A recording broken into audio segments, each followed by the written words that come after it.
लेकिन central command देख रही है, जरूरत पड़ी तो कुछ और फैसले भी लिए जा सके। लेकिन इस कानून के अंदर मुझे एक चीज लगा जो फ्रंट पेज पर ही है कि स्टेट असेंबलियां अगर चाहें तो कुछ इसमें तरमीम कर सकती हैं, लेकिन वो बनेगी वो तो तब की बात है। लेकिन हमारे साथ रमन भल्ला साहब फॉरवर्ड मिनिस्टर भी हैं और कांग्रेस के सीनियर लीडर भी हैं। बहुत बहुत शुक्रिया रमन भल्ला साहब हमारे साथ ज्वाइन करने के लिए। बड़ा इंपॉर्टेंट इशू है सर। कल एक नोटिस गैजेट नोटिफिकेशन सामने आया जिसमें लैंड को लेकर कुछ कानूनों में तब्दीली लाई गई और कुछ कानून खत्म किए गए। आप रेवेन्यू के बहुत देर तक मिनिस्टर रहे हैं, ओवरऑल सिचुएशन जो है कैसी आप देख रहे हैं पॉलिटिकली? जम्मू के अंदर क्या कुछ है? कश्मीर को अगर हम छोड़ दे 2 मिनट के लिए, क्या जम्मू जो एक वोट बैंक एरिया माना जाता है, क्या वहां की आवाम ने इस ऑर्डर को इन टोटो एक्सेप्ट कर दिया? देखो, जनरल पब्लिक में बड़ी रिजेंटमेंट यहाँ पे भाजपा ने डेमोक्रेटिक इंस्टीट्यूशन की धज्जियां उड़ा दी हैं। जो विश्वास लोगों के एक डेमोक्रेटिक, चाहे गवर्नर साहब हो, बयान कहीं देते थे 370-35 की बात नहीं होगी, दूसरे दिन वो भी हो गया। भाजपा के लोगों ने ले में कहा गया कि हम कॉन्स्टिट्यूशनल गारंटी प्रोटेक्शन नौजवानों के यहाँ पे देंगे, और आज उस चीज को बिल्कुल बुलडोज करके ये ऐसा कानून यहाँ पे ला दिया। मैं समझता हूँ कि सिर्फ भाजपा जम्मू कश्मीर में नहीं है, बाकी संगठन भी है, सिविल सोसाइटी के लोग हैं, डॉक्टर्स हैं, इंजीनियर्स हैं, उनको कॉन्फिडेंस में लिया जाता, उनको ऑन बोर्ड लिया जाता तो फिर कोई फैसला करता। तो ये मैं समझता हूँ कि ये सिर्फ पॉलिटिकल वेंडेटा पे ये सब काम यहाँ पे हो रहे हैं, और डिक्टेटोरियल एटीट्यूड जो कभी जम्मू कश्मीर के लोगों ने नहीं देखा। ये तानाशाही वाली सरकार हो, हिटलर वाली सरकार यहाँ पे हो, बगैर सोचे समझे कल तक जो दावे देते थे कि हम रियासती चुनाव असेंबली के जल्द करवा देंगे, लोगों की जमीन की प्रोटेक्शन देंगे, ये अमित शाह जी फ्लोर में बोलते हैं। अगर होम मिनिस्टर बयान देने के बाद दूसरे दिन यू टर्न लेते हैं तो जम्मू कश्मीर हिंदुस्तान फिर खुदा के हवाले है। मैं समझता हूँ जो ऋषि मुनियों की धरती यहाँ पे थी, जिस ढंग से बुलडोज यहाँ पे किया गया, लोगों में रिजेंटमेंट तो है। अगर उसी को कॉन्फिडेंस में लेके जाओ तो फिर ये कहाँ पे असेंबली के चुनाव करवाने के लिए जा रहे हैं? और इनको सब कुछ ठीक ही लगता है तो असेंबली के चुनाव करवा देते हैं।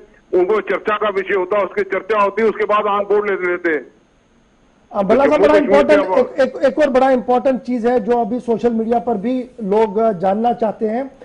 ये कहा जाए कि इस एक्ट के अंदर प्रोटेक्शन मिला है जी लैंड का, एग्रीकल्चर लैंड का, लेकिन बड़ी कंफ्यूजन है इसमें। क्या आप इस पर कोई चर्चा कर पाएंगे? बात सिर्फ एग्रीकल्चर लैंड की नहीं, बात सिर्फ जम्मू कश्मीर के आवाम की, लोगों की जमीन की प्रोटेक्शन की बात थी, लोगों के रोजगार के देने की प्रोटेक्शन थी। यहाँ पर तो दावे बड़े किए जाते थे, 50,000 नौकरी 3 महीने के अंदर अंदर, 2-1.5 साल से ज्यादा ऊपर हो गया। जब नौजवानों को निराशा हाथ में लगी, प्रोटेक्शन यहाँ पे नहीं, और इनके भाजपा के लोग नए में क्या बोलते हैं आप बताओ? मध्य प्रदेश के चीफ मिनिस्टर बोलते हैं कि रोजगार लोकल रियासत के लोगों को मिलेगा। हरियाणा वाले बोलते हैं कि लोकल लोग प्राइवेट, सरकारी तौर पे नहीं, प्राइवेट में भी लोकल मिलेगा। तो जम्मू कश्मीर का नया कौन सा ये टेस्ट करने के लिए यहाँ पे जा रहे हैं? ये खुद ही अपने क्या आपको लगता है कि टाइम हैज कम कि जिस तरीके से लद्दाख ने एक अम्ब्रेला यूनिफॉर्म किया और केंद्र के पास गए, उन्हें कहा कि देखिए ये हमारे इश्यूज है, इनको आप एड्रेस कीजिए हमारे विल के हिसाब से, क्योंकि स्टेट हमारा है, यूटी हमारा है। तो अब वो टाइम आ गया है कि आप cutting across the party political affiliations एक ग्रुप बनाएं, जॉइंटली काम कर सकें। ये सिर्फ झूठ बोलने वाली पार्टी है। इन्होंने लद्दाख में लोगों के साथ क्या वादा किया था कि हम सब कुछ आपको, कभी 6 शेड्यूल की बातें करते हैं ताकि उसमें प्रोटेक्शन मिल पाए। तो आज 24 घंटे के अंदर अंदर क्या कोरोना का पूरा फायदा ले रहे हैं भाजपा के नेता?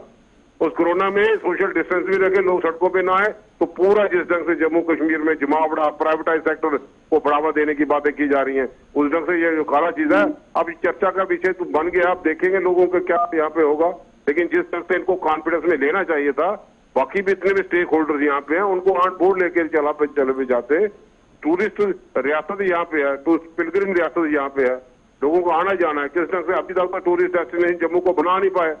बड़ा प्रोजेक्ट इन्वेस्टर की टीम जो बातें करते थे, जनाब इन्वेस्टर की टीम 28 अक्टूबर को आनी थी, अब तो 1.5 साल हो गया, अभी इन्वेस्टर भी टीम नहीं आई।